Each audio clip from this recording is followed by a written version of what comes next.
Hello. Hi. Hi. Hi. Hi.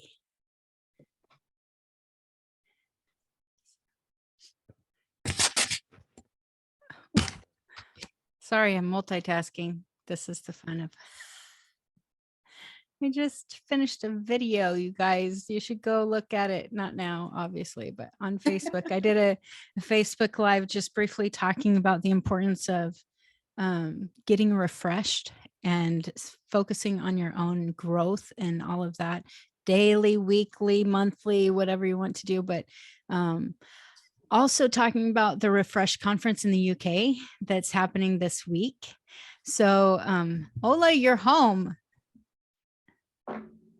Yes, I'm leaving tomorrow morning. Are you? Her dad's not doing well, you guys. And she's going to be flying back to Nigeria. So we need to keep her in our hearts and her dad, and engage as you feel led. So yes, hello. Hi, Dottie. Look, she looks pretty. So anyway, I just did this Facebook Live about the refresh stuff and about refreshing and how important it is. So it was only a very brief message, but you might want to go listen to it if something that the Lord really was putting on my heart, especially because I had to skip my Sabbath yesterday and I'm feeling it.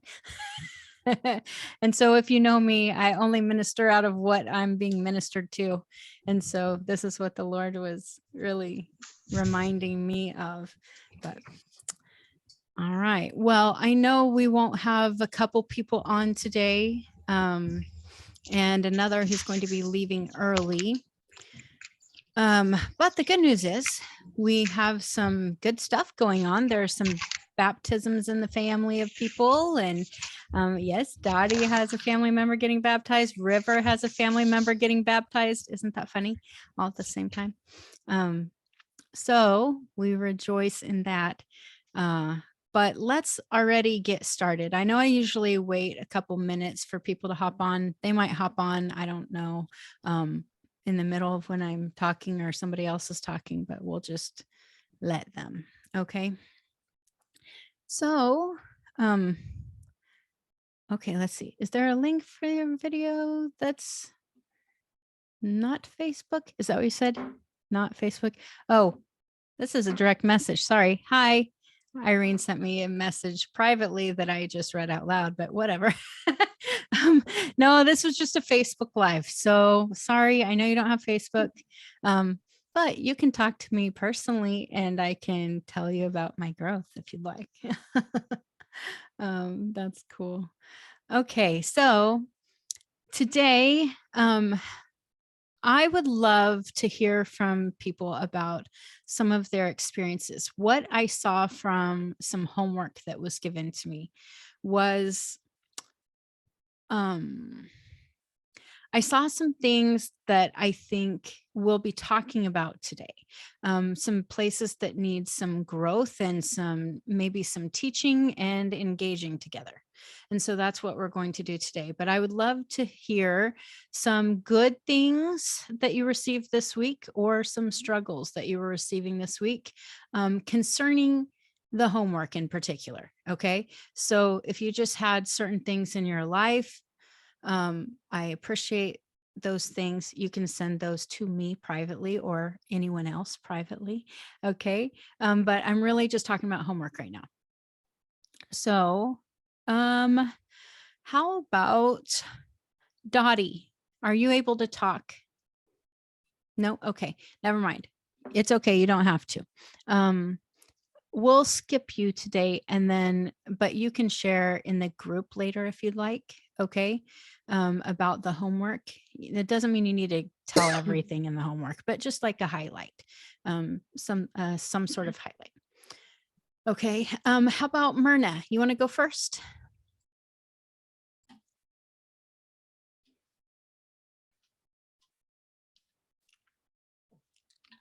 Can I just say something real quick? Sure. Since my husband just ran into the Wendy's to get it.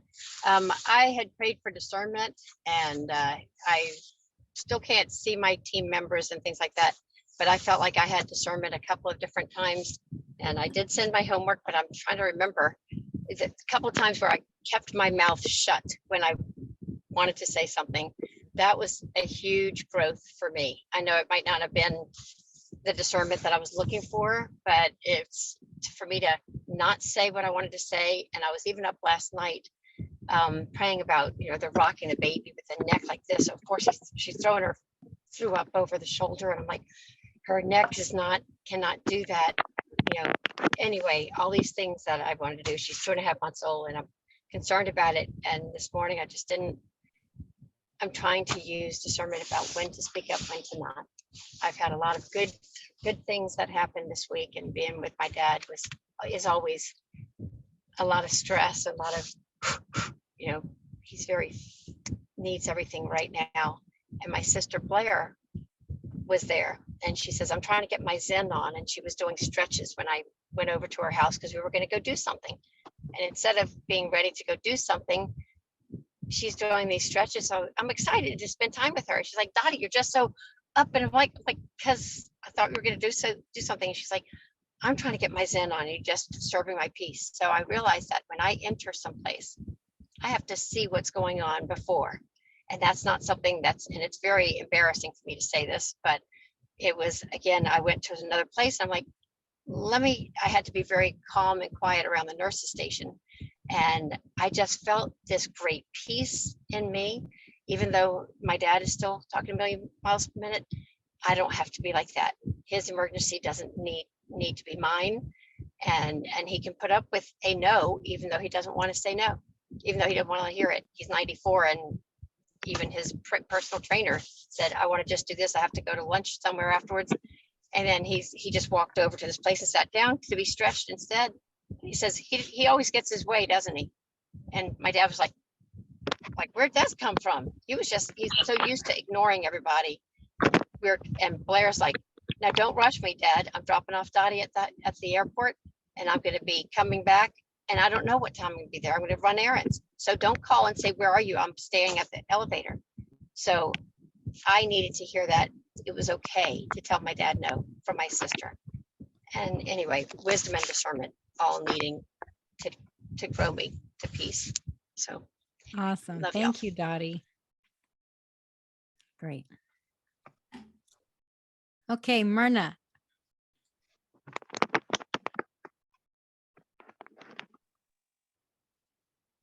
Yeah, hello. Good morning, I should say. Morning. For this week, I had so much things to do, especially with my daughter and the grandkids. I did engage, and I learned a few things about me. Like I do get knowledge, and I do get discernment from the Lord. And I do ask him what to do, but then I leave it sometimes. Well, I leave it, and I do worry about it, but I learned of myself. I've been doing it leaving it and not go back to it, worry about it and everything like that, but then ask the Lord, what do I need to do? Then I pray about it, but then I leave it. I don't constantly keep going to it. And then the Lord actually showed me, he gave me scriptures about the lady, the one she keeps coming, hassling the king. So it looks like he wants me to do the same thing, keep coming and for the same thing again and again and again.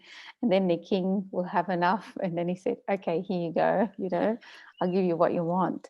And I think this is what actually the Lord is teaching me with me to go and keep persisting on what do I want and what do I need, and then that way I can grab it, especially with things to do with family and finances as well. It's not just, and I learned a lot about me, and I thought, oh my, I didn't even know myself, but the Lord knew me. But then he is getting me to see myself of how people see me, because we don't see ourselves. We don't, like we think we are okay, or we're doing okay, or we shut down in some areas that we don't want to look at it because this is that bad, and then we just cover it or whatever, hide it or whatever you call it. So for this week, I learned a lot, like even under pressure, I learned how to love. I learned how to listen to the Lord with his discernment and with his wisdom, and to speak it out. It doesn't matter, like it's not to hurt that person, but actually to put the truth out there, so I found myself for this week actually saying more things, and like entering with different things that I usually actually hide, or I usually keep it away, or I usually go away from it. And then other things, the Lord is showing me to put other people before me, because how we like to pamper ourselves, and whenever it hurts, we just retreat. And the Lord said, no, you're not allowed to retreat. I know you are hurt. I know you are, overwhelmed. I know you got so much on your mind and everything like that. Just keep stepping forward with love. And I said, okay, Lord, but I need your help. I cannot do it by myself. I need your help. So it was really, really overwhelming. It was like aching. It's like pushing myself to actually stretching myself, I should say. And the Lord actually kept reminding me that I need to engage with the group, and with the being, and with things. So I start calling on them. It sounds like silly, I'm in the car by myself and I'm calling on the angels, come and sit here, and it sounds silly, but that's for start. Like we need to start somewhere, somehow. And I lost a few times, I lost few things. And I said to the Holy Spirit and to the angels, can you please find it? Can you please tell me where it is? So they led me straight to it. And that's so helpful. And I said, thank you, Lord. Yeah. That's awesome. Thanks, Marta, Yeah. for sharing that. That's okay. All right, Camille.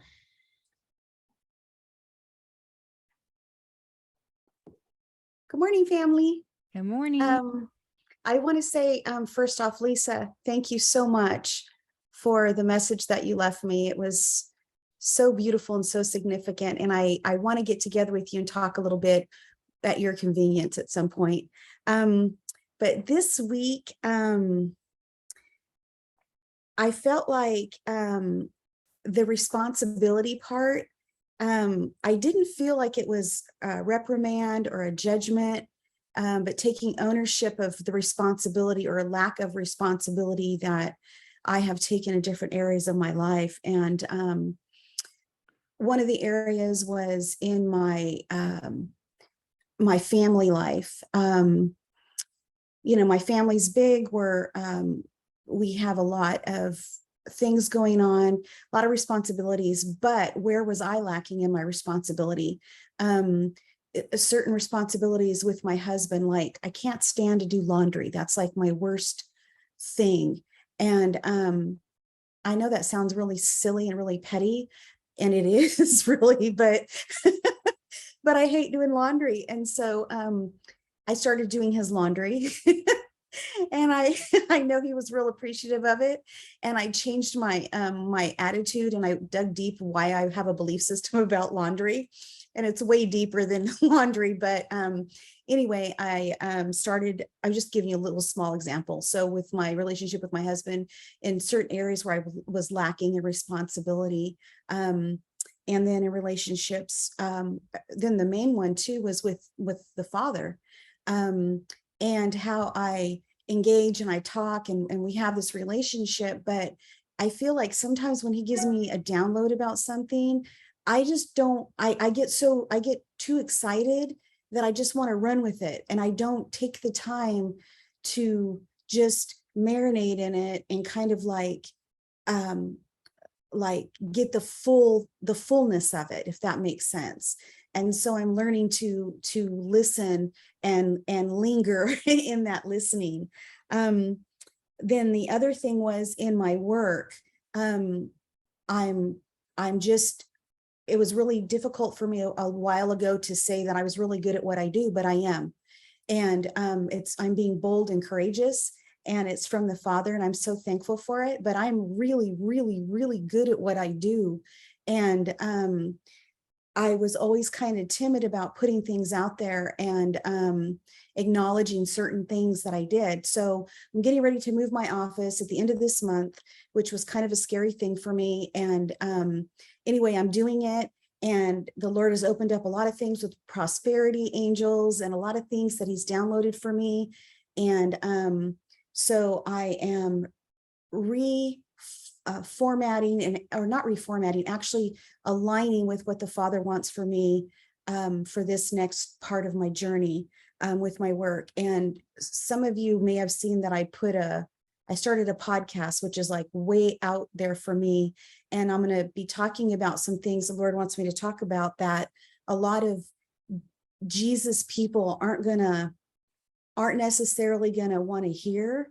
But I'm hoping that because the Lord's downloading this stuff for me to talk about, that people are going to come with open ears and open eyes, spiritual eyes and spiritual ears and spiritual heart, if that makes sense. Mm-hmm. Anyway, it was a great week. I didn't feel judgment. I didn't feel reprimand. I felt that the Father and I were on the same page, and that we were aligning together, and I was aligning my will with his will. And I think because I was doing it that way, that I didn't feel judgment, and I didn't feel like that I was being reprimanded for not taking responsibility for these things. So anyway, it was a good week. It was a growth week, and I'm really thankful for it. Yeah, thank you, Camille. Mm-hmm. Good. Irene, how about you?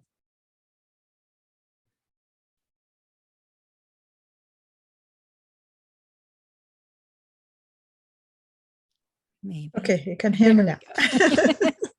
I forgot. Okay. My week was full of many things. At the beginning, I still continued to step into oneness and just to dive deeper, especially with the beings.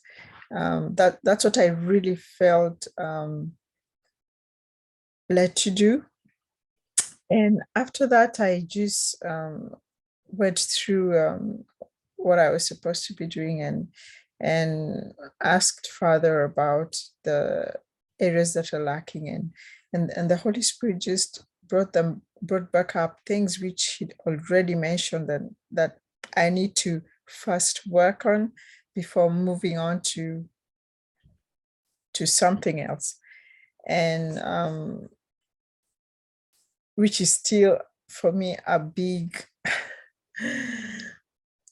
it's something really big for me, just doing what Yeshua wanted me to do before. And so I did not seek to know further.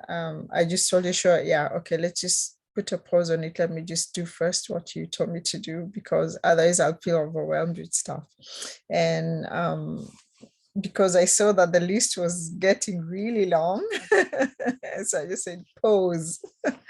And about areas of responsibility that I asked Yeshua about responsibilities in the heavens, and I didn't seem to be getting anything. And towards the end of the week, I had a very hard time just engaging. I just feel that I felt that there's something that was blocked somewhere, and so I just I like last night I stayed up till late just trying to engage, and it just felt like I was pushing, and I was like pushing a wall or a door that just couldn't open. And so I just told Yeshua, I'll leave it that way. And I went to bed, and at night it's like suddenly I started in my dreams. I went to the many things that occurred, and I'd step in and out, and when I'd wake up, I'd know what has happened, and I'd know where I was in the heavenlies and what I was doing. And like a few seconds later, it's like it was gone. I was not able to keep track. It was so intense. So it was just so much that when I woke up, I felt like I was floating. There was just something in the atmosphere that had moved, that had changed. And I still cannot put, I really don't know exactly what was happening or all that I was doing, but it must have been something more to what I had already been doing in the heavenlies. And so I believe that, yeah, I'll get to get unlocked slowly. So that's just part of what I experienced this week. Yeah. That's good. Yeah. Well, I would like to speak a little bit to that, because it happens to everybody in different times. It's not always through dreams. Sometimes it's through engaging experiences. But when you experience something like that and you can't hold on to it, it's not usually a bad thing. It's because your conscious mind can't really handle the extreme yet.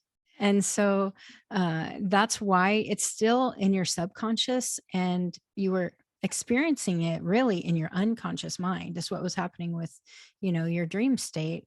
And so little parts of it were coming to the front in your conscious mind, and then it just slipped away. And that's okay. That's something that, right now you can't handle in your conscious mind. And that's not a bad thing, because it's still affecting who you are, what you're doing, all of that. And a lot of times our spirit is able to engage things that our soul's just not totally ready for. This happens to me. I mean, I'll have extreme things that I'm doing in the spirit that my conscious mind isn't ready for. And so, and people will say, hey, you visited me. This is what you spoke to me. And I'm like, yeah, that sounds exactly like what I would say. But it's not something that I remember happening. And it's because I was doing it when I was sleeping or whatever, when I wasn't aware. And so it's okay. This happens a lot, and just be thankful that you're able to have a really awesome functioning spirit, right? Yeah, good, cool. Okay, now I know some of you just hopped on. We are sharing a little bit about highlights or even struggles of this last week's homework stuff. Okay, so remember, please, let's not keep it let's not go 10-20 minutes each, but let's keep going. Okay, so how about Ola? Can you go next? Hi. Hi. So the responsibility part. So what I got was, when the Lord was showing me the areas of responsibility, I saw a wheel that I have. I coach with a wheel of life, and I developed one for myself that had spiritual life, ministry, finances, family, my children, my marriage, health and fitness, personal growth, and my social relationships on the 9 different parts. And he showed me that wheel was something that he led me to do, because he wanted me to deal with those areas. And those are the areas where I have different responsibilities in. Well, the way I saw it was like I had responsibility in those areas here, or in heaven. Like, so I've had a dream before, and I think you've said something about it before to me, unless I'm mistaken, that sometimes when I'm like praying for people, I'm doing stuff before I even meet them. Yes, I had a dream about that also with the mother thing. Like almost like there's things that I have done or the Lord is using me to do.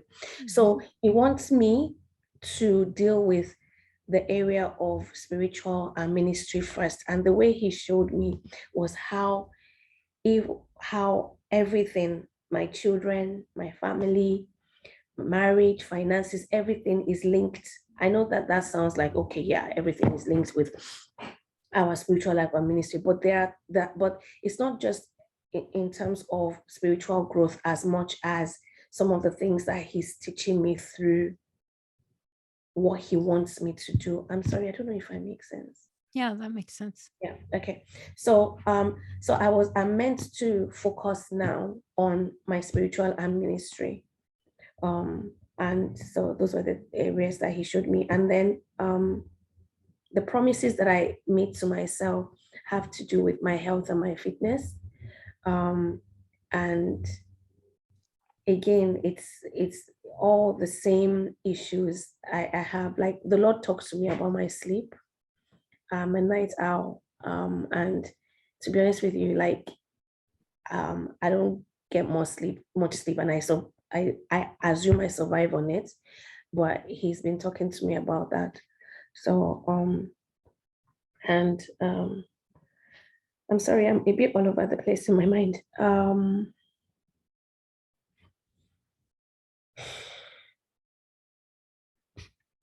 Yeah, there was one more thing. Yes, the discernment.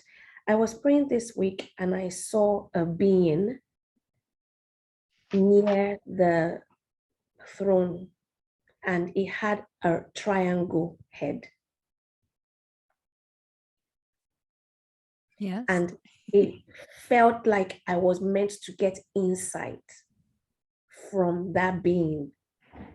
And I saw Lady Wisdom at the same time. And I remember like just wondering why triangle, and I was trying to look through like, how do I get insight? Am I supposed to look through or something? And there's something else that I saw that I wasn't 100% sure about, but I felt that that insight was more of like discernment. So I feel that it was a being of discernment, spirit of discernment, like he is a being. So and then I remembered that the reason why I didn't necessarily like that triangle was because I had seen it with Illuminati before.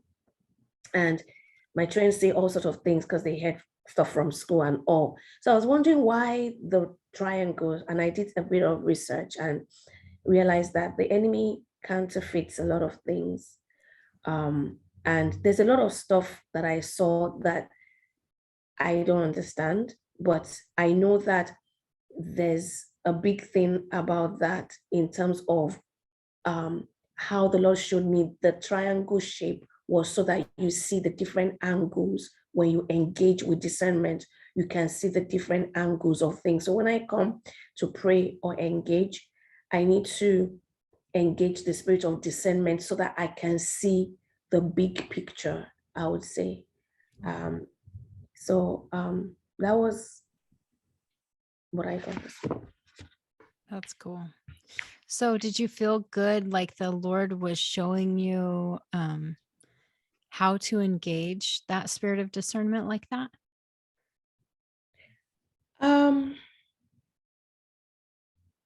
I went too far out, like, why am I seeing that? So I haven't come back to sort of like sit with it. Yeah. And I'm hoping to just get a breather when I go to Nigeria from the kids. So yeah. I don't know if did I tell you guys how it was with the spirit of discernment when I engaged him for the first time? Knowingly, I should say. Well, I'll tell you what, before I did, I always said like, I am no good at discernment. I mean, I would tell people this, like, discernment and me, that's just not my thing. I would love that, but I have to depend on other people who are good at discerning, because I am not that. I would say this all the time, and it was pretty true, I think. But of course, what you say is always what you believe, and what you believe is what you receive. And so I was not receiving discernment because of this. And when I engaged discernment for the first time, the being, I was highly annoyed with him. And I had to like come and apologize to him because I just was so irritated. And I could not, it was strange to me because I had never felt irritated by any heavenly being ever. I just thought it was strange that I would be irritated by this being. And what he did is he changed how he appeared to me after that. And so he looked and seemed totally different. And he did that for me so I could accept him better. And I thought, weird. First of all, never seen a being do that. But it was totally different. And it was something that I had to get comfortable with how I perceived him in order to then be friends with him, and then be able to actually work together with him to be able to function in discerning, and so that was different for me. This was a very different experience than I'd have with any other being. And so when I say that, I'm saying this to say you saw him in a way that made you feel very uncomfortable, right? I forgot to say, he wasn't smiley. He was very he didn't even make eye contact. Like, it was not um I didn't understand why I was seeing this being as like almost unapproachable. Mhm. Maybe that's why I didn't, because I didn't, that's what, like, I was like, okay, enough for tonight. We'll continue tomorrow, because I wasn't understanding why all the other beings seemed friendly Uh-huh. and seemed to have this, it was easier to break in, but I saw him sideways, like Well, he wasn't even making eye contact. I wonder, as you're speaking this, I'm realizing why I saw him as irritating at first was because of it was a reflection of how I perceived discernment in general. And so it's uh like something I didn't want to mess with, I guess. And um and that was discernment, not knowing that there was a being discernment. Like, that's how I perceived discernment. I remember I said, like, I don't have discernment. I felt like discernment, uh I would always get the wrong impression of someone, is what I always thought. Like, so I would meet Camille. By the way, I don't remember this ever happening with you, Camille. It's just pretend. But say I meet Camille and I perceive her as like totally stuck up, wanting nothing to do with me. So I get this idea of her in my mind because that's how I'm discerning her.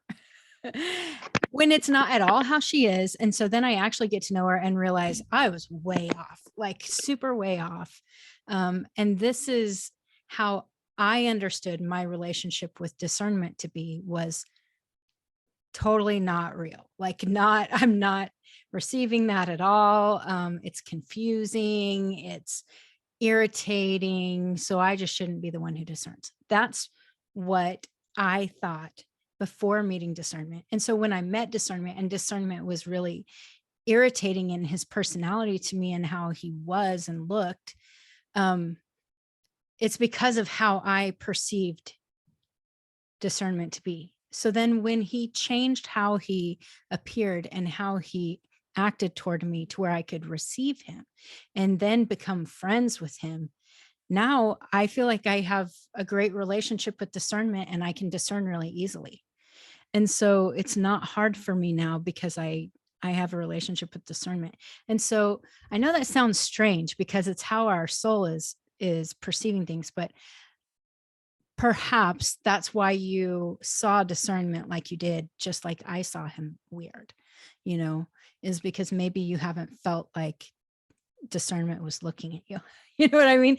That, if that makes sense, that was something you were strong in or something like that. I don't know. But explore, re-meet him, talk to him about how you feel. Because that's what I did. I had to be honest. Hey, I don't know why you're irritating to me. I love you. I'm sorry for feeling like this. I had to do that with the spirit of discernment because I felt bad about it. And then everything changed. And so perhaps that's what you need to do too. Yeah.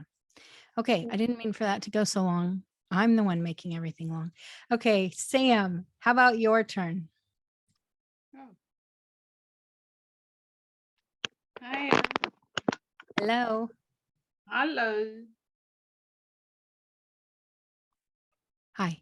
So this week, did you have a chance to do your homework, and did you have any experiences you can share about how it was or wasn't? I got a chance to do my homework this week. What the Holy Spirit was revealing to me was, I have a lot of distraction. So basically the enemy uses distraction. And then you are focusing on those things that you think are not right. Like you're thinking, oh, my finances, oh, my daughter, or whatever is happening in your life. So then you start focusing on that. But what I have to do is to learn to govern. Like if I would be consistent in commanding my day every day, so those things will be taken care of, instead of me taking care of them as different things, but it's the whole thing, like governing over my family, governing over my business. So the enemy has been making me focus on the wrong things, instead of me learning to take my position as a king and a priest and just learn to do those things that I'm expected to do. And once I have that consistency, things are going to fall in line. So I need to stop focusing on what is not working, what is not going right. It's good. Yeah. So the other thing which I noticed was, I remember I put on the chart that sometimes something in my ears. So a few people have prayed over that, and it will go and then it comes back. Basically, the discernment is that if it keeps coming back, which means it's got a legal right. So I had to go into the courts and try and deal with that and break the, what are they called? The covenants, the evil altars, and the idols behind that.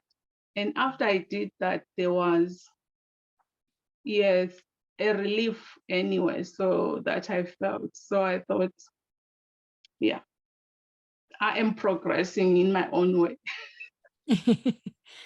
That's good. It's the only way you can progress. There you go. Yeah. Awesome. Thanks, Sam. Okay. All right, Nidia. Are you driving?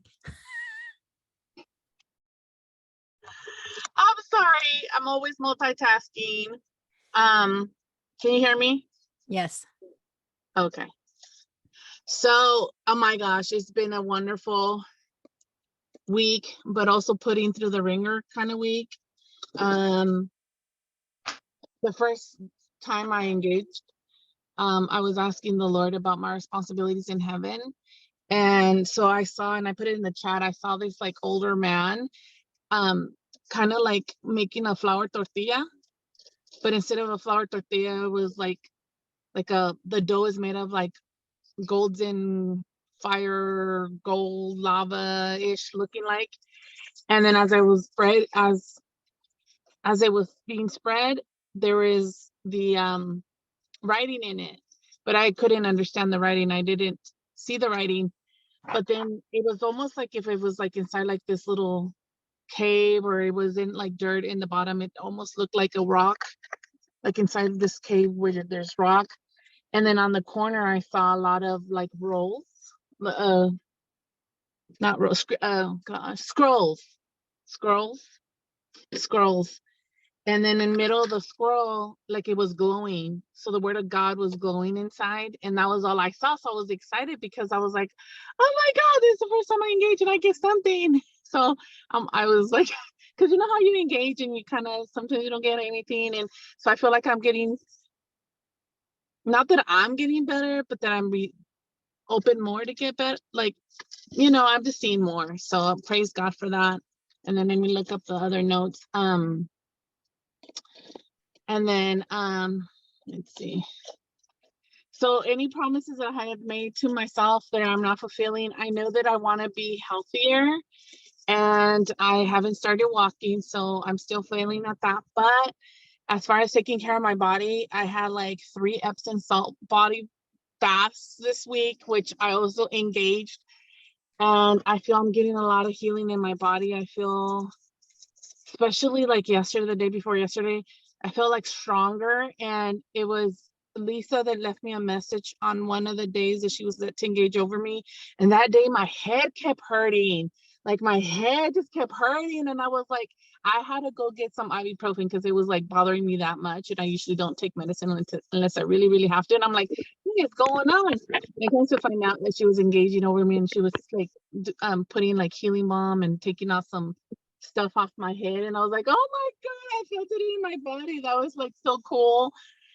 Which I love, because that's like really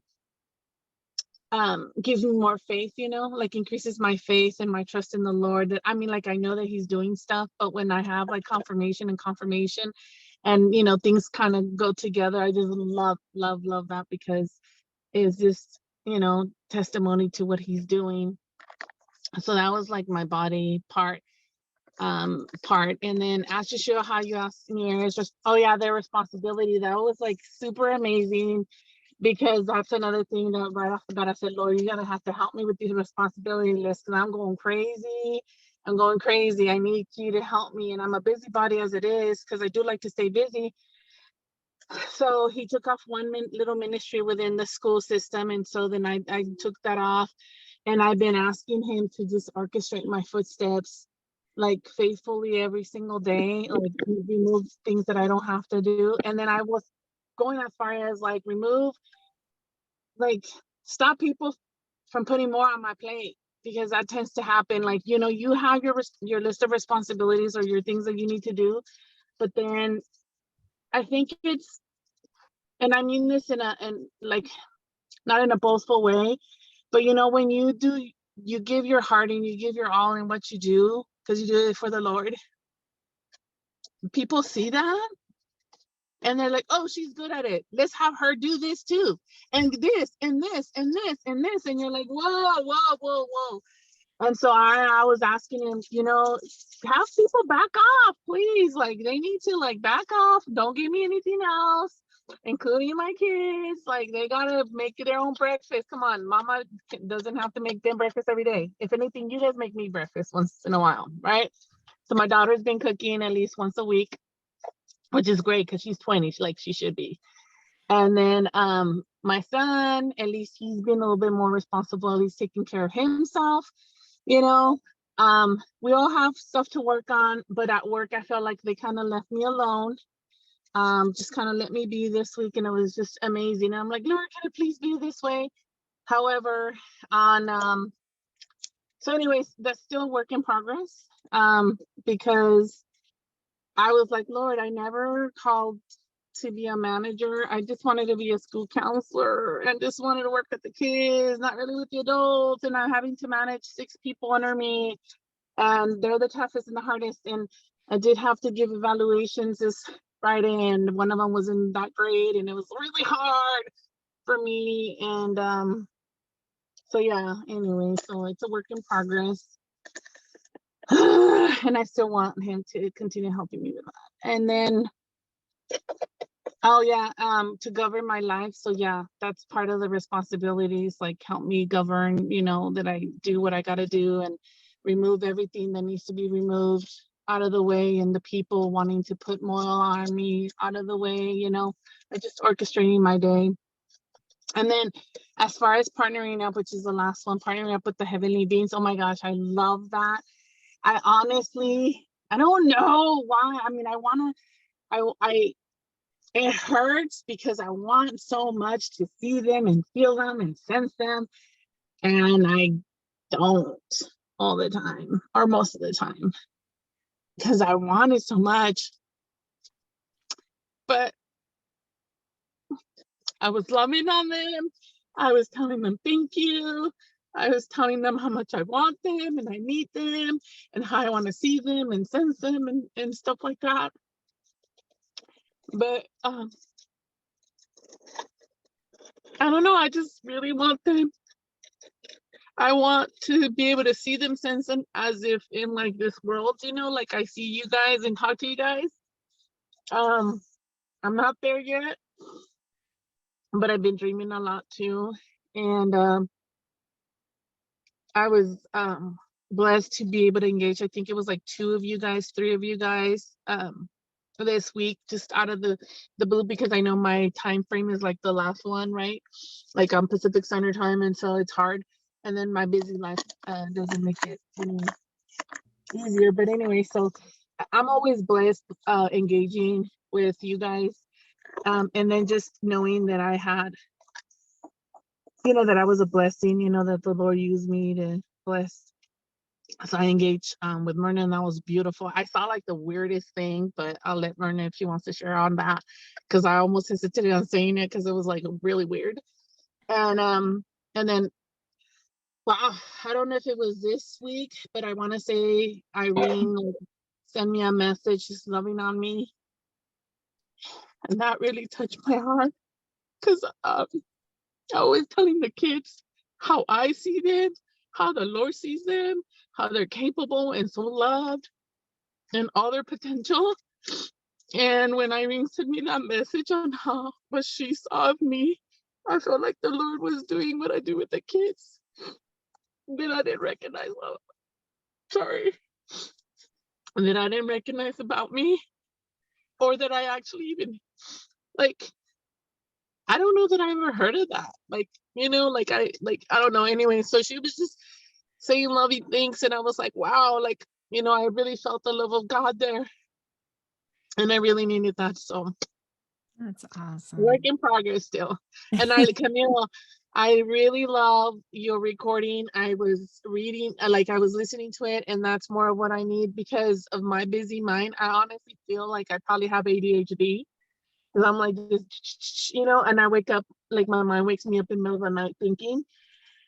And so I have to seek out like meditations and stuff like that to help me soothe my mind. And so I was like, yes, this is what I've been needing, like a faith-based, you know, something that can really be comfortable and trust to listen to wind down. So thank you, everybody. I love you guys. That's awesome. Cool.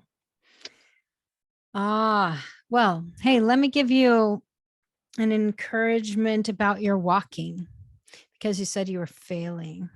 And I talk about this all the time, that you have to fail forward. And so if you think that you're failing, you have to use it for your growth. And one of the things that has helped me, I had a coach for only a day, I admit. Okay, so I had a fitness coach for a day, and I know that sounds silly, but it's because right after that, I ended up having some major health problems and not being able to go back to him right away. And then he moved. But he gave me really good advice. And he said, at that time, I wasn't able to walk very much, and I'm not right now either, for long periods of time. And for you, I feel like you're probably physically able, but aren't being able to carve out the time to do it. And so one of the things he said is he told me to go on 3 10-minute walks every day, and to do it like as soon as I get up, put my feet out of my bed into my shoes and go on a 10-minute walk. And I was thinking of this with you, and especially when you were then just talking about Camille's meditation, that it might be good for you to just go on a 10-minute walk and put on her meditation at the same time and be able to get your metabolism going. Because that's what he said to me, is that when you do little walks like that throughout the day, it keeps your body saying, I need more fuel. I need more fuel. So it's starting to burn the fuel all the time. And so anyway, I am no health guru, but I will say that that was helpful to me, and I felt like I should share that with you. So fail forward. Okay. All right. Well, let's switch gears. Oh, Ola, go ahead. Sorry, I just wanted to say that as a result of so much of the trauma and fear stuff that the Lord has been dealing with me in the past since we started, and all, I was able to create this bold for me post during the week.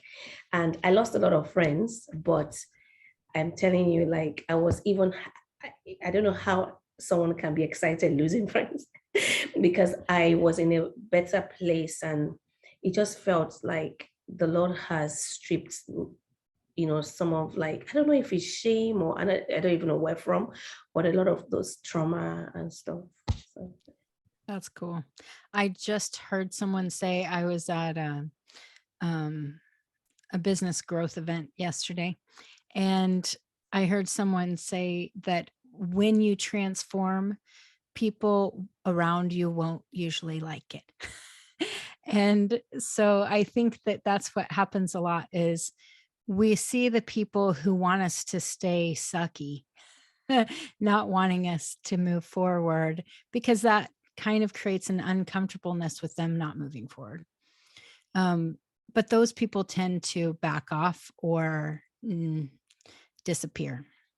And that's okay, because we need to have different people in our lives in different seasons. So anyway, it's good. Boundaries, right? We were talking about that last week.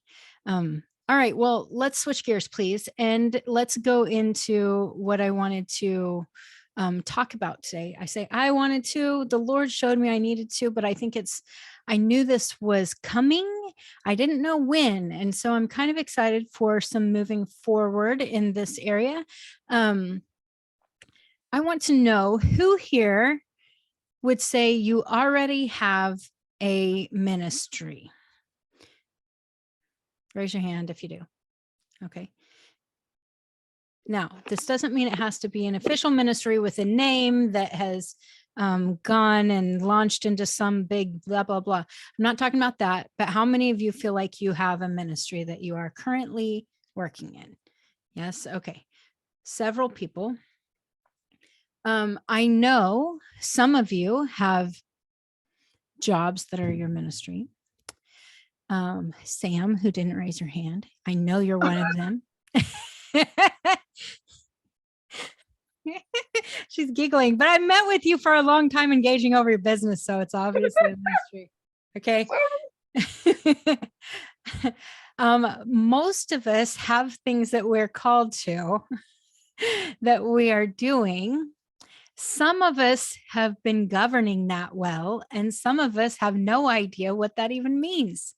And so what we're going to do is talk a little bit about kingdom order and what it means to govern such a thing. And I'm going to let you know of, oh, look, my hand is raised because I did that. Oh, look, I have lipstick on my hand too.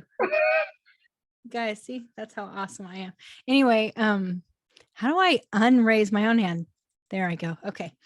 Did you guys know you can do that? If you just raise your hand on camera and hold it, then it'll put up a hand. Ready? Do that. Hold it for a little bit. See, mine raised and added me to the front. Yours hasn't done it yet? Maybe you need to update your Zoom. Okay. You can also do that with a thumbs up too. It's pretty fun. Do a thumbs up. Yeah. Yeah. Boom. Okay. Anyway, weird. So now that one won't lower. I was going to say what we're going to talk about is kingdom order and how to govern and the importance of it. Okay. Because this is, I would say, a really important thing in this class. We're moving forward into not just how do we become ministers and have good relationships with ourselves and with heaven and all of that. We're learning that. We've learned that. We're on our growth path. We never stop growing in that area. So if you're like, wait, I'm still there, that's okay. That's how we should always be. So still grow in your relationships with heavenly beings, still grow in your relationship with the Lord, still go on your healing journey for yourself, all of that responsibility. Keep all that as your foundation.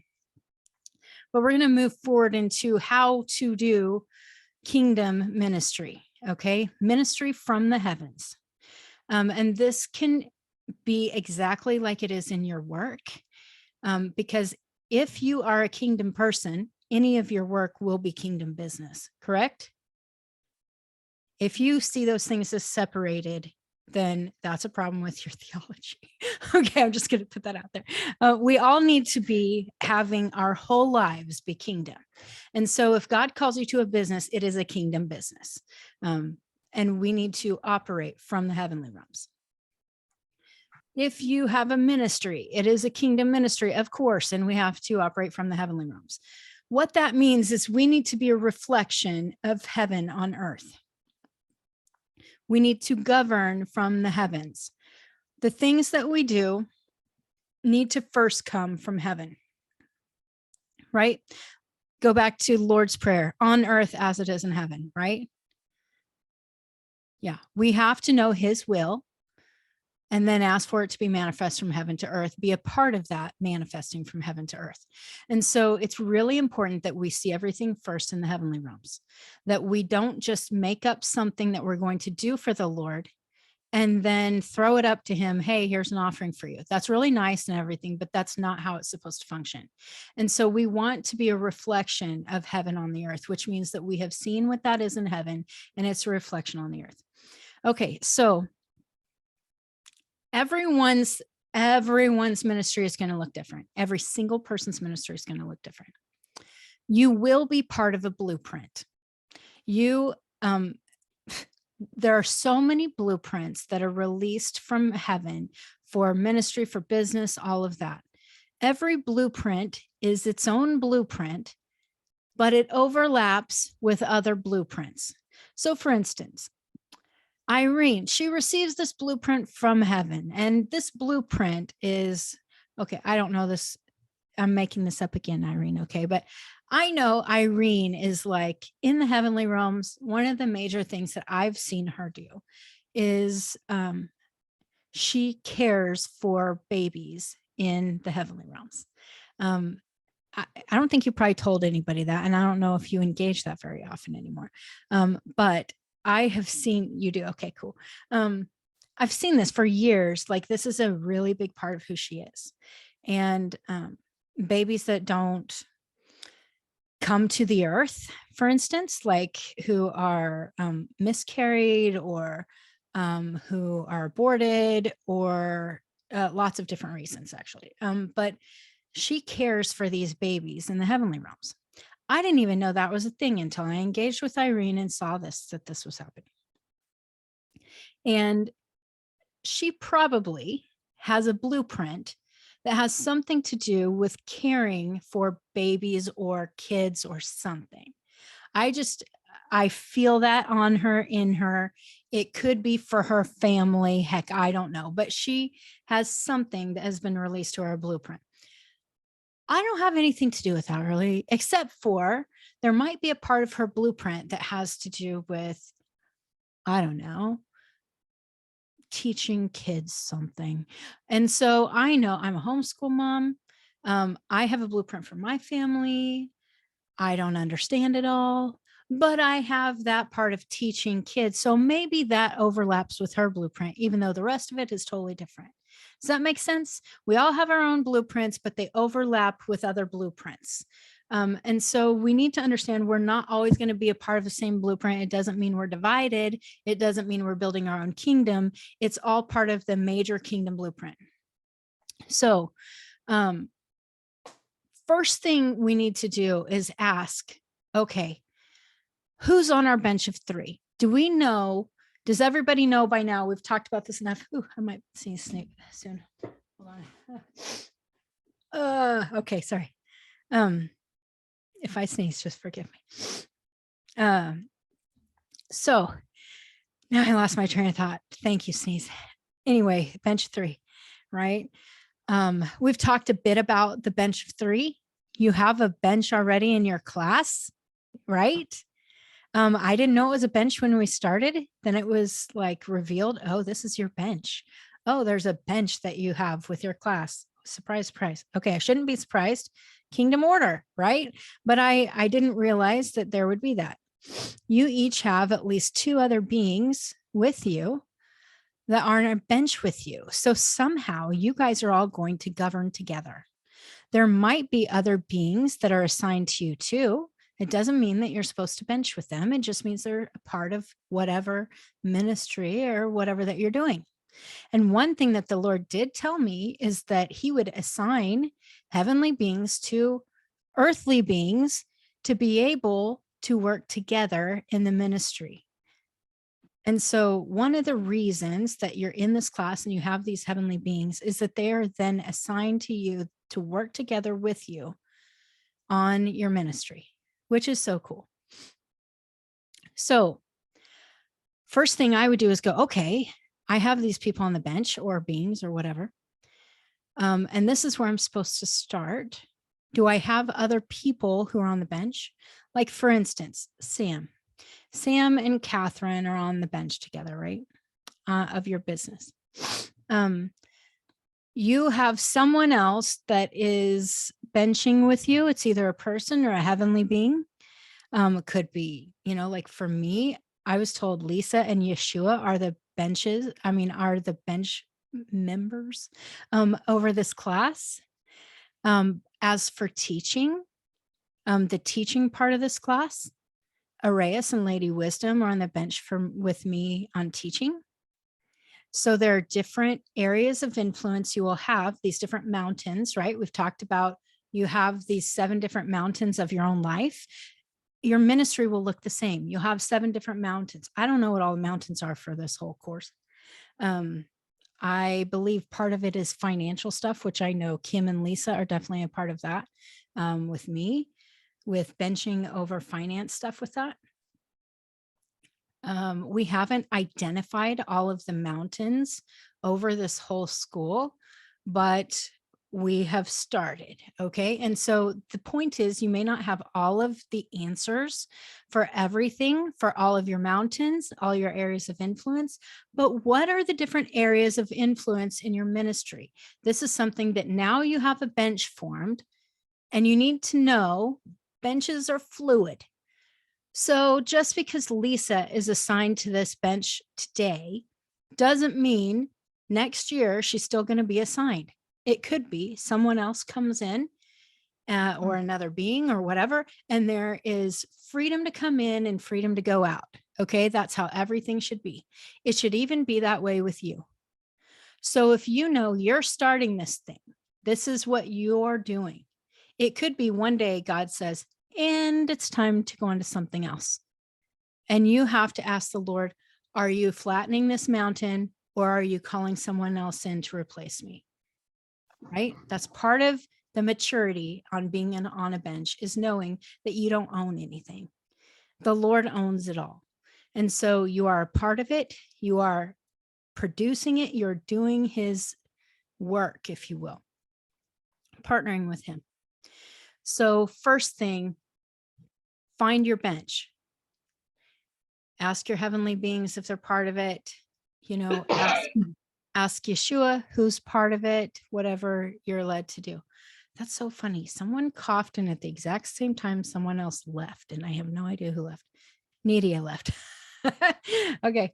Anyway, so I hope this makes sense with how that works. But what we do then when we bench, that's, I call it when we bench. A bench is a group of 3 or a group of 7. Okay. It can be a group of 8. It depends on if you have 7 mountains or 8 mountains. And you have to know there are 2 different ways. Okay, maybe you'll have a different revelation than me. I keep that open for sure. But what the Lord has shown me is that there are, a reflection of him has 7 mountains, but he is moving things into a different order and era right now. And so there are things that will have 7 mountains and things that will have 8 mountains.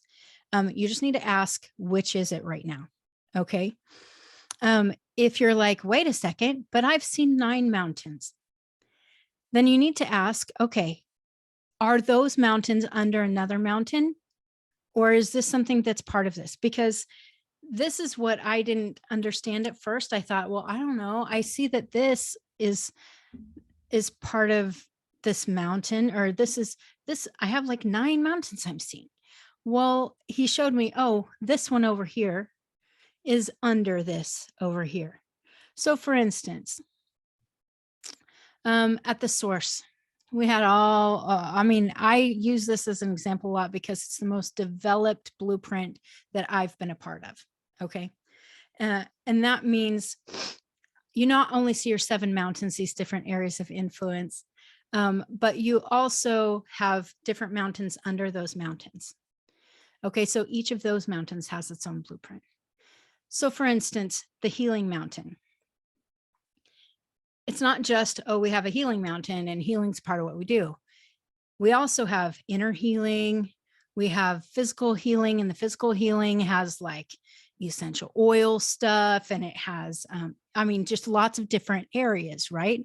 So there are mountains under mountains. It's kind of, we call them sub mountains just so we don't get all mixed up. But really, if you're part of, it could be that there's someone who's connected to you, a being or a person, who they're not really supposed to be governing any of that, but they're supposed to be working on the labels of the essential oils. Okay. And so if they're working on the labels of the essential oils, they are attached to that part of the ministry, but that doesn't mean that they're governing any of it. Does that make sense? So you'll have people who you're working with who you're like, well, I don't know, they're supposed to be a part of this, but they don't even know the Lord yet. That's okay. You can still have a kingdom business or a kingdom ministry without everyone understanding kingdom, because the point is that you do. And so you and your bench are governing from heaven into the earth. They'll be a part of what's coming. And that's how we reach the world. We have ministries to reach the world. Doesn't mean everyone has to, be a part of heaven yet. Okay, I believe everybody's part of heaven. They just don't know it, but we'll see. So yes, Nidia. You reminded me that this week it was a heavy discipline week, and my principal is Catholic, and so he was like, I don't know, just making comments about it, but he said these kids are possessed or something like that, negative, right? And I said, well, let's just bring the holy water. And so he, I just threw that in there, and I just like joke, but like serious. And then so he started laughing. So then he kept saying to everybody, bring your holy water, bring your holy water. And I said, Lord, that's giving me an interest to come and pray and really bring my anointing oil, right? Because he's a principal, right? So that's giving me an opening. So anyways, you reminded me of that. Yeah, that's cool. And the cool thing about that is, so he's saying, bring the holy water. You know that no water is holy without Holy Spirit. And so, your teachers may be bringing some water that they consider holy, but they don't have any understanding about how to release Holy Spirit into the earth, right? But you do. And so you can go around and just anoint that with Holy Spirit. You don't even have to touch anything. It's cool what power you have in that. And you have a ministry that is to your school. right? Isn't that your main ministry, is like to the students and to the school? Yeah. So yours might look totally different than everybody else's because you're part of a secular, well, I don't know if it's secular. Is it a Catholic school? No. Okay. So it's like a secular school. Yeah. Okay. Public school. Yeah. So you're part of a public school, probably don't have people who are partnering with you and bring heaven to earth there right now. No, not in the way that I now know engaging. There is a ministry there that is like connecting students to the church, like a ministry. And there's a couple of Christian people, but not in, like your typical Christian people. No, I would not totally fit. Yeah. I understand that. But perhaps that's part of your ministry, is working with that ministry that totally doesn't track with what you're doing, but you're overlapping, right? You're overlapping in what you're doing. And that's part of the blueprint. Not everyone is going to track with the same, like we're not going to have the same beliefs as everyone we work with. I mean, 100%. But you can certainly work with them. And that might be part of your blueprint, is working with them and bringing, the same sort of thing. It may not be, but that's something that could be. So the point is, let's say we're benching, because I saw some people going, I don't know how to govern. And that was what I got on some of the homework. And the truth is, I don't believe there's much to teach on it, except to just ask Yeshua what you're supposed to do. Because the point is to just be paying attention in the spirit. That's the most important thing, is to pay attention in the spirit to what's supposed to happen, who's supposed to fill certain spots, what areas of influence or mountains am I supposed to be focusing on right now? What are we supposed to be doing? Is there the enemy attacking on certain spots that we haven't really even protected? Are there boundaries that are being crossed? These are questions that you can kind of ask yourself and ask the Lord. And then you're basically just engaging together to go, what do we need to do? What do you want me to do? And it could be that you're called to focus on a totally different area than you thought was necessary. But there might be something that becomes really urgent, like this is a major thing and I don't know what I'm supposed to do. And so you need guidance from the Lord. And that's the whole point, is to do it from heaven and not just come up with your own ideas. Because, for instance, I'm just going to tell you, today I started kind of getting in the flesh, I'm going to admit. Okay, maybe not flesh, but soul, very much in the soul. And not in a good way, because my soul can be great, but not in a good way today, about this UK conference that's coming up. I'm super excited about it, except for we only have 2 tickets that are sold. And I'm spending a lot of money going over there. Plus, we have a venue that now is costing more money. And so I'm thinking, oh my goodness, and I'm going over there because God said to go do it. And I don't want it to be nobody showing up to even do it with, And so I started going into my oh crap, what am I supposed to do? I better do this, this, and this, right?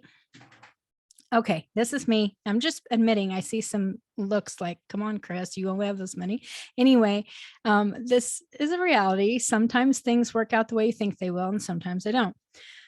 But I know for sure that I was supposed to do it. Lisa, you can confirm that. We know specifically the day. I mean, there's been so much that's real specific about why and what and all of this. So I know it's supposed to happen. And so I was having a meeting with, it was a kingdom builder meeting that really has nothing to do with the conference whatsoever. But the person we were doing the kingdom builder meeting with is coming.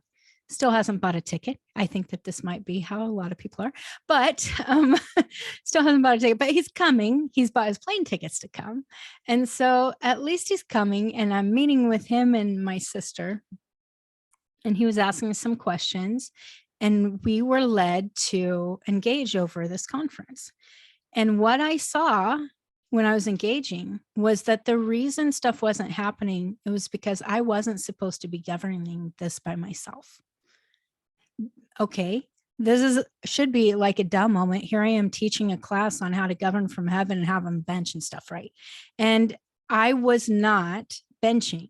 I was not governing with other people or beings over this conference. I was trying to do everything myself.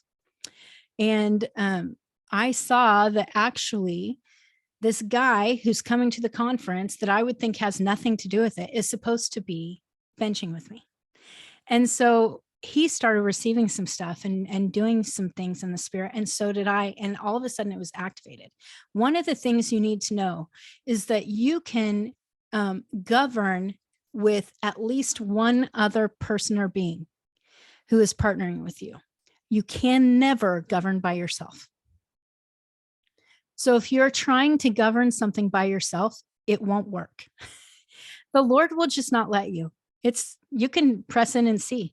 Try to do something and do it by yourself, governing something, and you just won't be allowed to do anything. And so it was really good, a great reminder for me. Oh my goodness, even over this part, I have to have my team. I have to have my bench, whatever it is, for this conference. This is something I need to do. And there are parts of the conference that have been benched over, and then other things that I've been doing all by myself. And so I had to go, come on, Chris, you know better. And so all of a sudden now we're back to calling people in, waking people up, doing all the things, God-giving strategy of what we're supposed to do here and here and here. And that's what I needed, because I was kind of left it like, I don't know what to do. I guess I'm just sitting here. And the Lord will give you strategy. He will give you people. He'll give you strategy. He'll show you what to do in the heavens, how to function in the earth, all of the things. And so it's really important that we don't just try to lead everything by ourselves, and just ask. And it could be somebody totally unrelated. Like, okay, I also help my brother-in-law who does podcast tables. I think I told you about this last week, maybe. I don't do anything with podcast tables, like nothing. I don't build them. I don't do the sales. I don't do advertising, websites, nothing. But if I'm not governing, he's not getting sales. This is what happens. So he and I are governing this together. There is another angel who helps, but really we are doing the majority of the governing. And I admit, he just said yesterday to me, I don't know what the problem is, but maybe it's because I took Google ads down, but I haven't gotten any sales in 2 weeks. And I'm like, what? And so then I'm like, well, let's press in. I'll press in and call people in. And so I went and looked and I tried, and I saw him in the spirit, totally looking the other way, not even paying attention. And so I was like, hey, brother, you weren't even paying attention. Like, I was looking and I couldn't do anything because you weren't like governing with me. And so he's like, oh yeah, I pretty much forgot to ask God about calling in for sales. And, and I'm like, okay, let's right now press in. Let's do this together. Sure enough, started happening and working. But sometimes the people who are going to be called to you have nothing to do with the ministry that you're doing. They're just going to be able to look in heaven with you. And that's it. And that's okay. And it could be that they're to fill a space temporarily, or it might be that that's just who they're called to be for you on a long-term basis. Does that make sense? Okay. How about some questions? Because I see some interesting faces right now. Raise your hand if you have a question about governing, kingdom order, anything like that.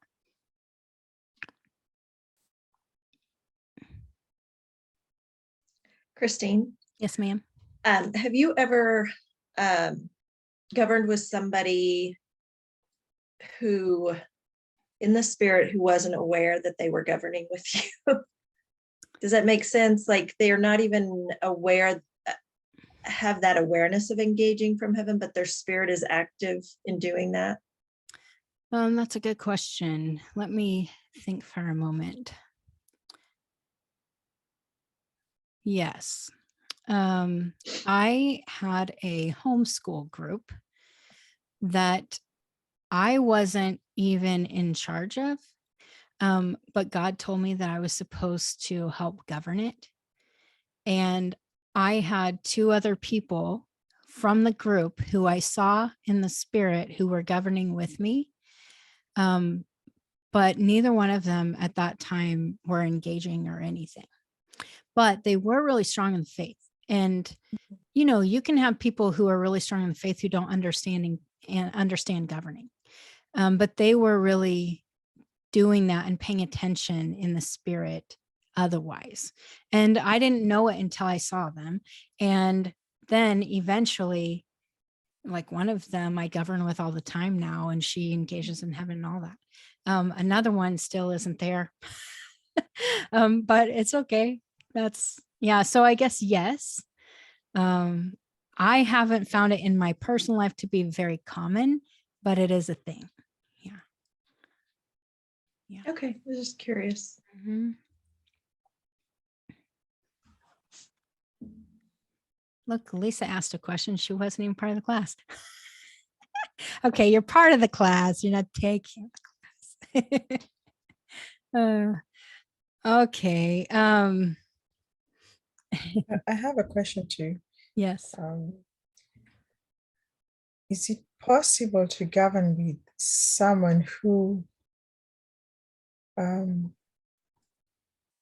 has no idea of even who Yeshua is not a Christian? Is that possible? To govern them? No, to govern, to be on a bench with them. Sorry, to be on a bench with them. No, and that's not possible. It doesn't mean that they can't be in some sort of leadership capacity in your organization or whatever you're doing. Like, for instance,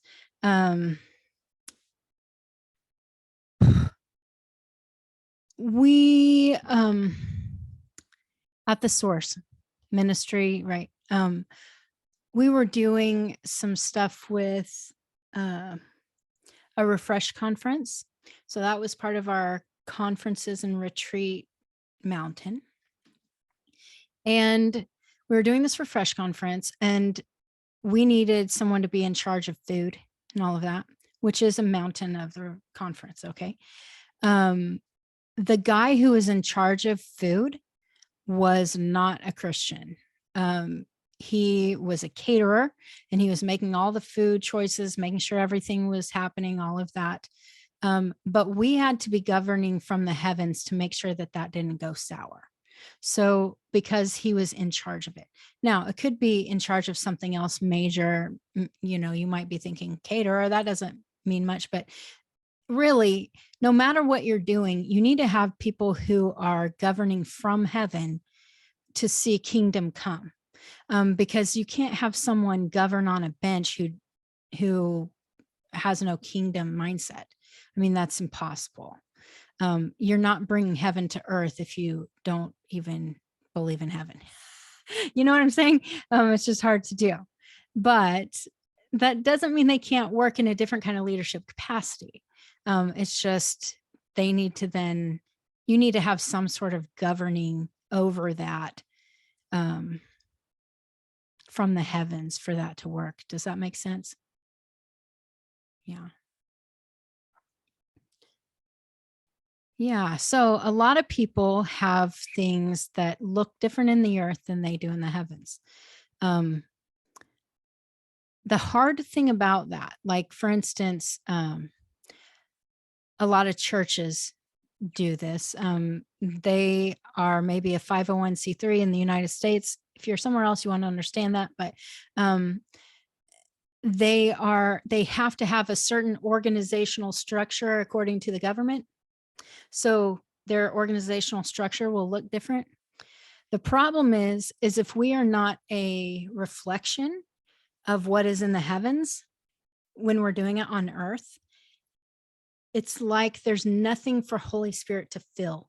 I don't know if that makes sense, but you have to like have this, it's like having these cups open to fill for heaven to manifest into the earth. And so if there was a point where, for instance, actually it's like this with the source, according to the government, for us to have a nonprofit, we have to have a president. Okay. And so we have a president of our organization. His name is Jason Villanueva.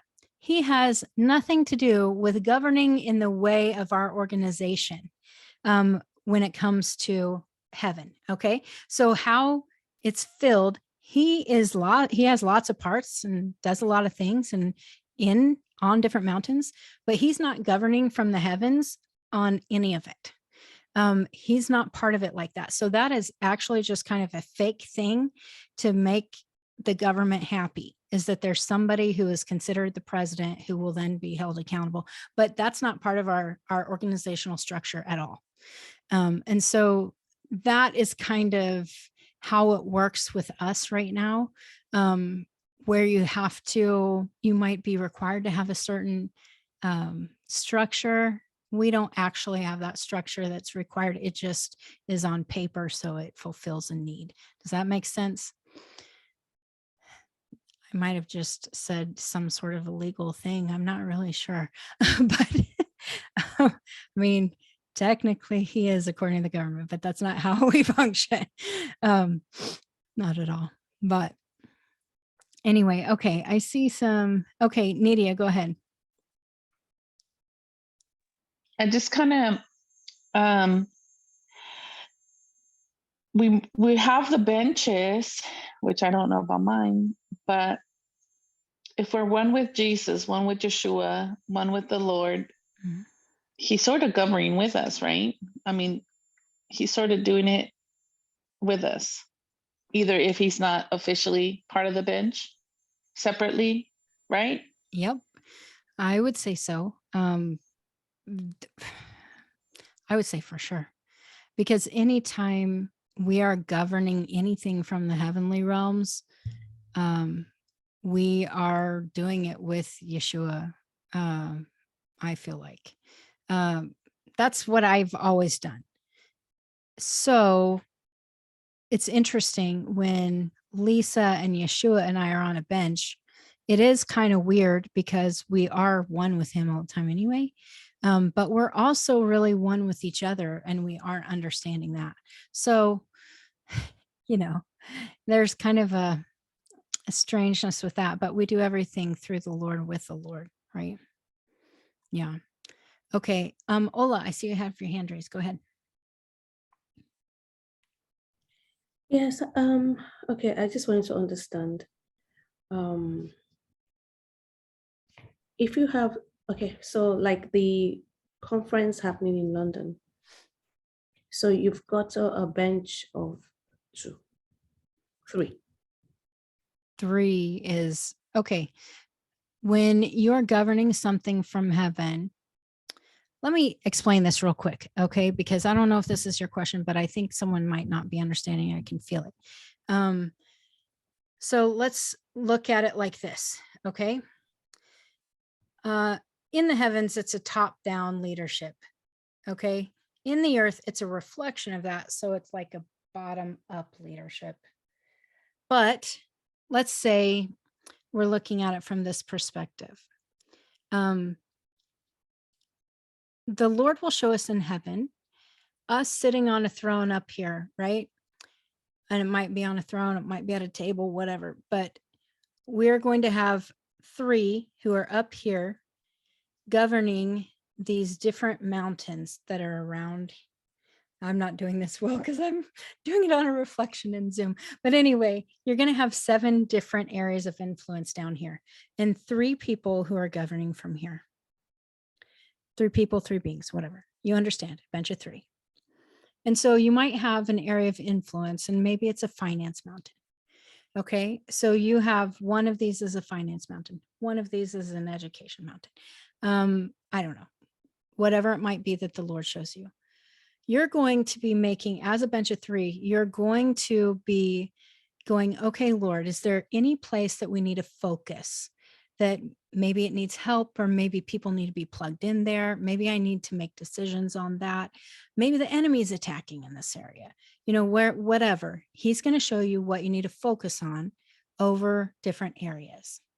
And he might only show you a couple different mountains at once, but eventually you're going to have 7 different mountains, different areas of influence in your ministry, right?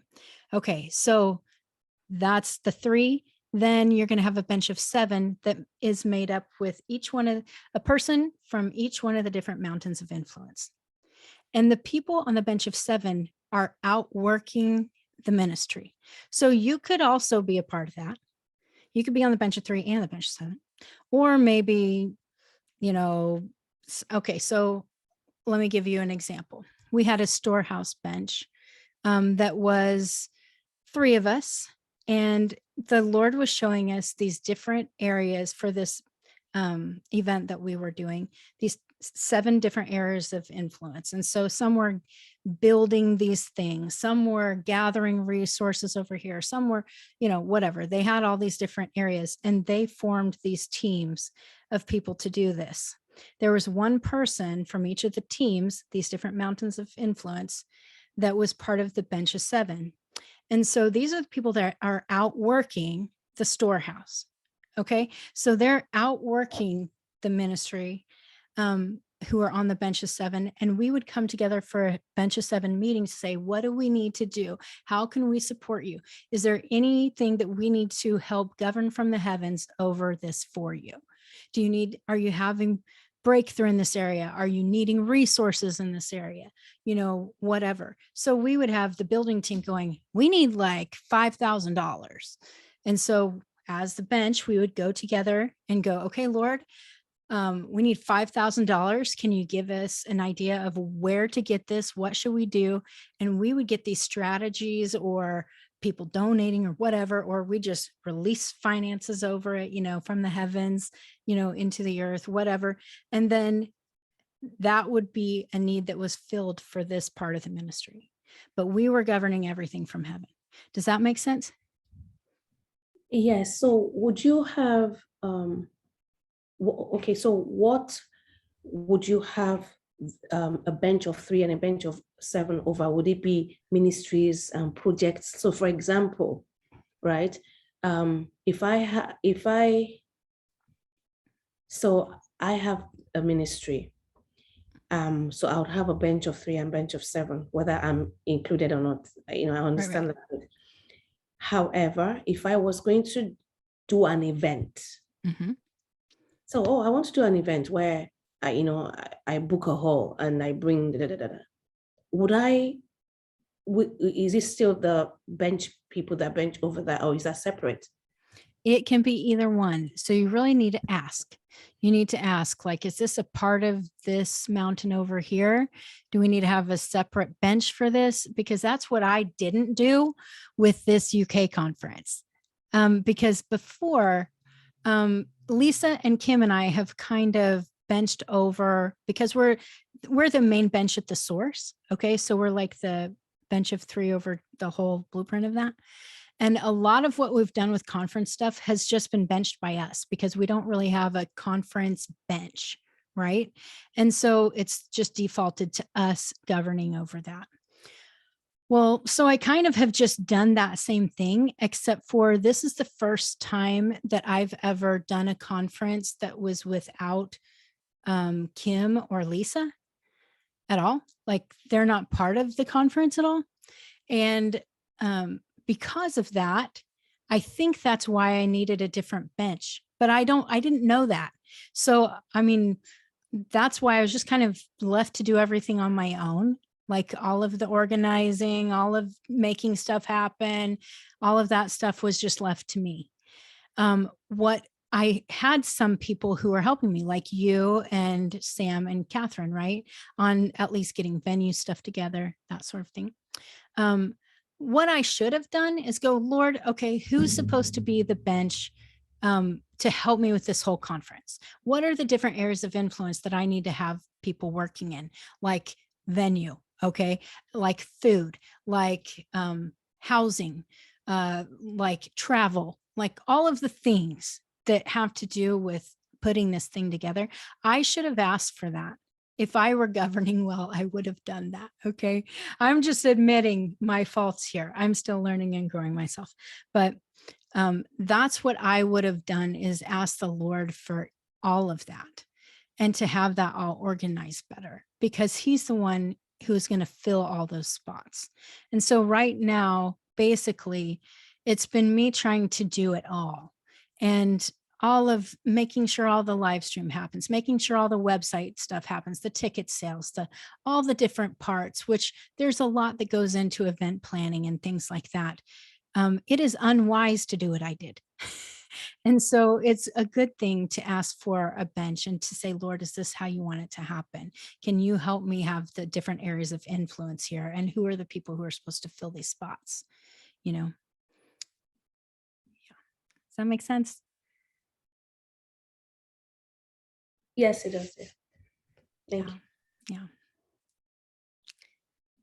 By the way, sorry for you UK people. I don't know. Are you going to be in Nigeria the whole time? Will I not see you? So what I did was, because my mind was all over when I heard my dad was admitted, Sure. I totally forgot. So Debo, my husband, was booking the ticket, and I shouted, "You need to make it like flexible so that I can change." So what he's done is he's made it flexible so that when I get to Nigeria and I see how he is, I can come back on the I'll try and come back on the Friday night or something, Yeah. Yeah. Okay. Well, I hope to see you. If not, I love you Yes, very much. yeah, so I'm going to try and come back on the, yeah. Cool. All right. Any other questions? I see, by the way, a certain person who I love very dearly who says she feels lost and she shouldn't be a part of this class. That's bull crap. Okay, it might be that you feel lost, but you are supposed to be a part of it. The Lord showed you that already.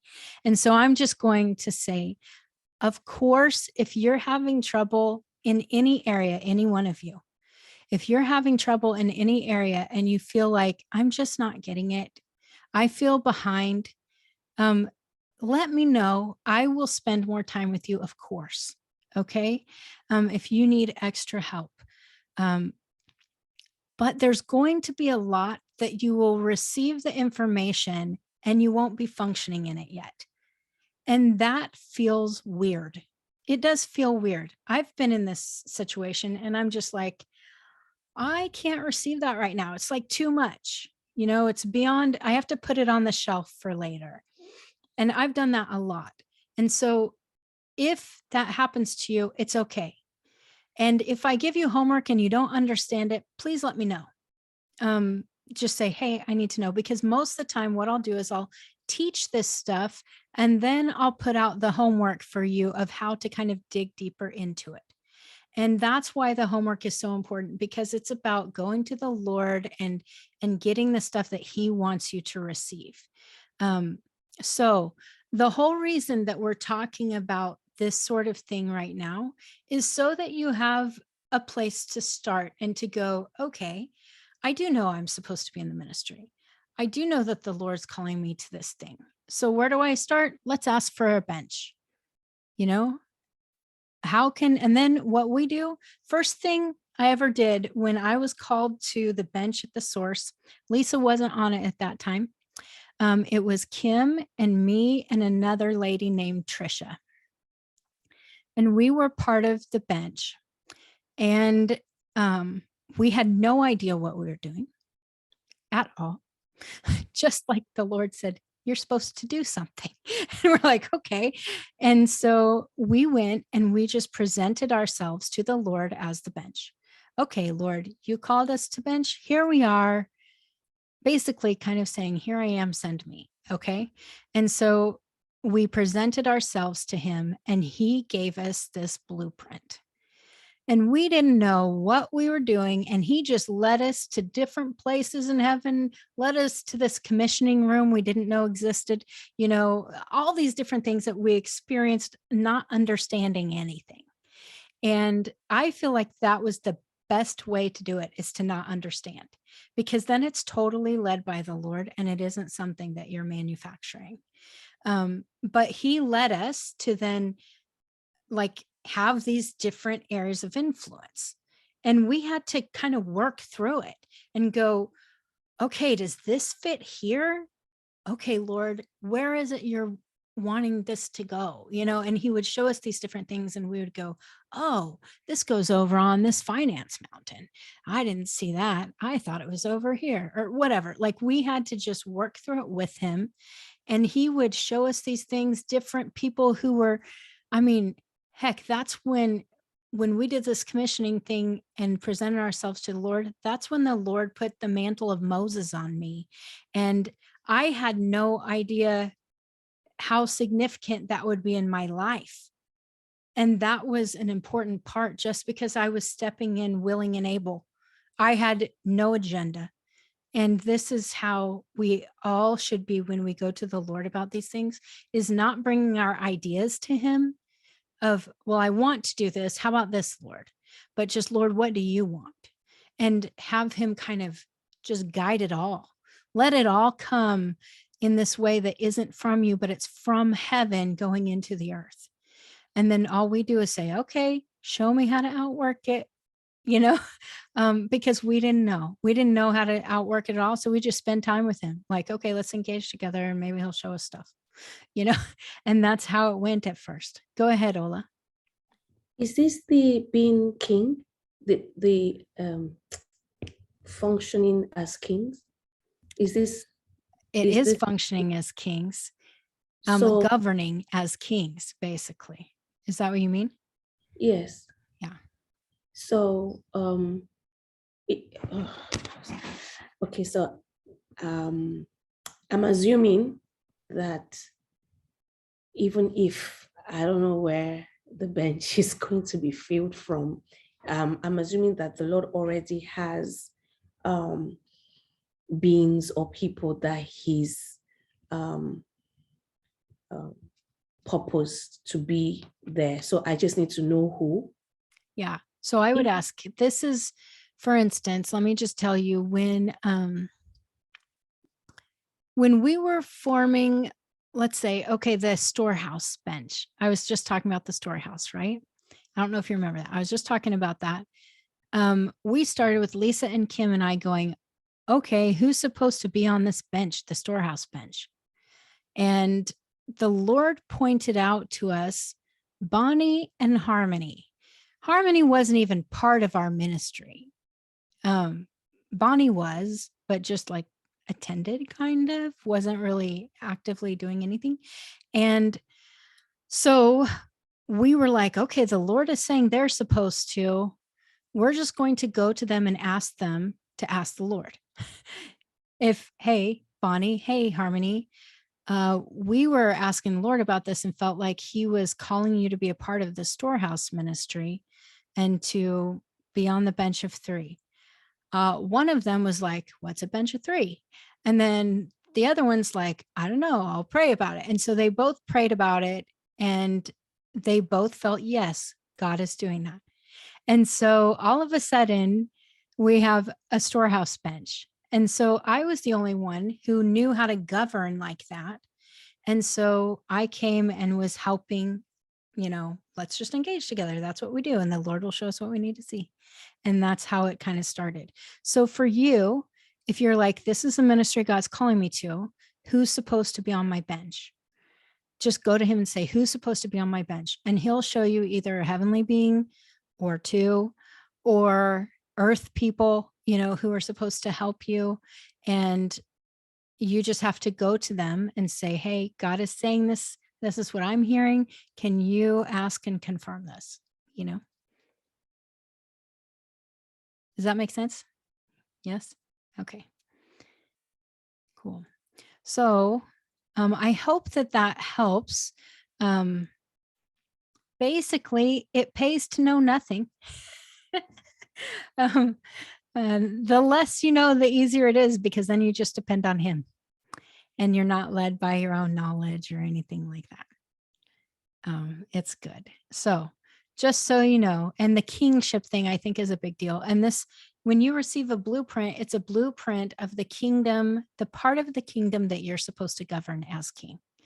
Okay, so that's part of the kingship thing. Is if you receive a blueprint or if you're attached to a blueprint, like for me, I didn't really receive the blueprint for the source, but I was attached to it. So the Lord said, you're called to it. So even though I wasn't the one who received it, I was clearly called to it. And so he will call you to some things and have other people receive blueprints. Not everyone has the same function in the kingdom. So if you're like, why don't I ever get blueprints? Then you'll be like me, who was asking the same thing. and then the Lord might tell you that's not who you are. You're not supposed to be the one to receive them. In fact, that I whined to him one day about this, and I said, I don't understand. How come I never received blueprints and everybody else receives blueprints? I even was taken to this place that blueprints are given. It was a scroll room. And I was like, yay, I'm finally here. I can receive a blueprint. And so I was like, okay, where's the blueprint for me? And this angel was like, you can't have a blueprint. And I was like devastated. Like, what's wrong with me? Am I not good enough? Maybe I'm not mature enough.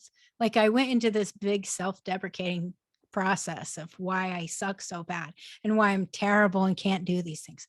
And finally I went back to the angel later, like after I sulked for a day. And then I went back to him and I was like, so why can't I receive a blueprint? Because I wanted to know like what's wrong with me. And he told me, I'm not supposed to receive blueprints. I'm supposed to give blueprints. And I was like, what? And then all of a sudden, so I went to the Father actually, and he showed me that I was on this bench. I was on the Court of Judges where we release blueprints. And it was actually a much bigger honor. And I thought I was terrible. You know what I'm saying? Like, just because my identity was different than somebody else's. And so we have to know that sometimes it's not for us and it's okay. If we don't get that part, it's okay. It doesn't mean it's because we're terrible or we're immature or anything. It could just be that's not the part that's for us. So, okay. Yes. Okay. Do we engage if time at the end? Yes. If we have time, we have about 12 minutes right now. I want to ask one more time if there are any other questions.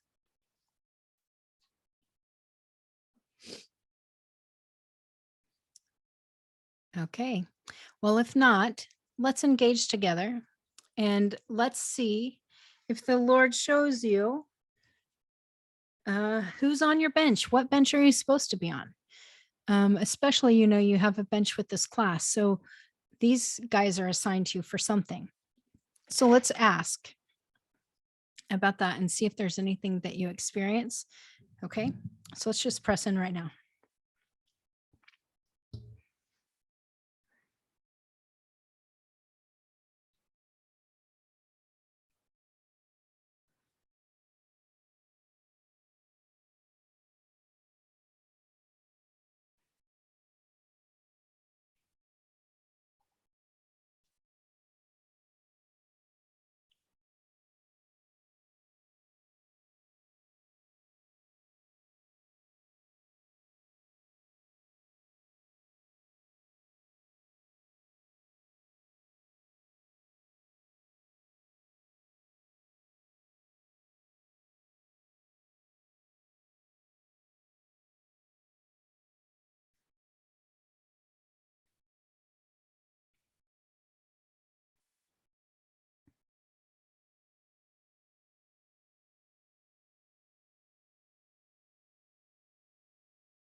Is there anything that the Lord has been showing you?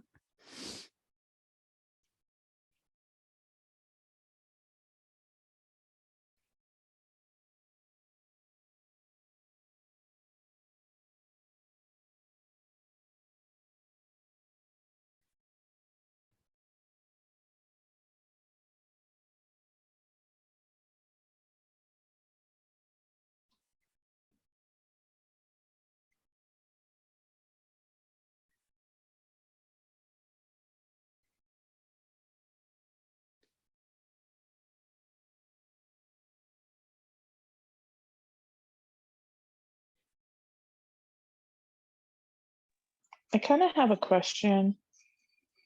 I was reminded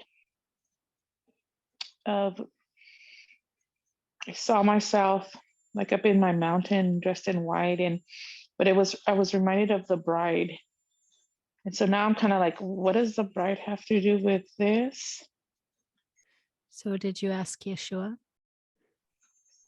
Oh, This is what always happens to me too. But that would be a better person to ask. true. Yeah. Ask him, why are you showing me this? What does this have to do with it? Right. Thank you. Yeah.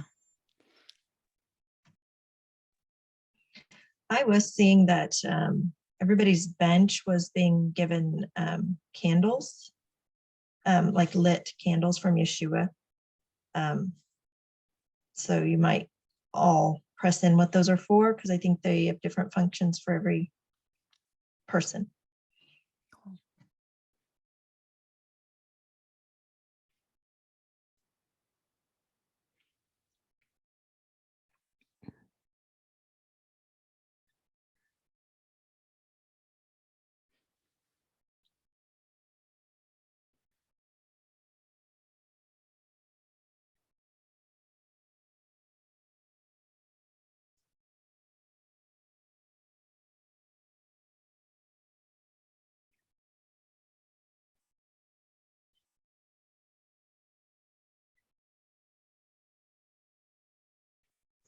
I'm not sure if this is correct, but I felt like mine is to open up my senses, my spiritual gates, ear gates, eye gates, because it brings back memories for when you smell a candle. But anyway, That's awesome.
I was thinking also it's to draw my bench partners near who I don't know my bench and what bench is for, but just to be the light, like, okay, you're supposed to look for this lit candle,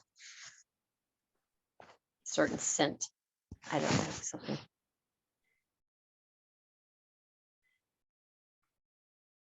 Dottie, I was getting the impression that you're supposed to be asking for a bench for your tutoring stuff. So I don't really know what that looks like for you, but I'm sure that candle will help. But I specifically saw that that was a ministry of yours.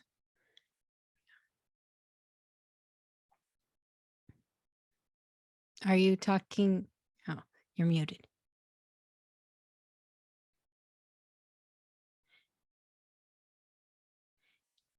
Dottie, do you know you're muted? I was thinking Joel and Stacy about 15 minutes ago, who was the teacher on Teen Challenge that I asked 2 years ago to help me be a videographer, because he does that and he's a math teacher at Teen Challenge. And instead he's like, oh, I don't have time. And the next year he sucked me into the Teen Challenge ministry in reverse. But I was just thinking just now, if I'll just trying to think of, but I wasn't even thinking, I don't know if that's my mountain, but I thank you for confirming that. Yeah.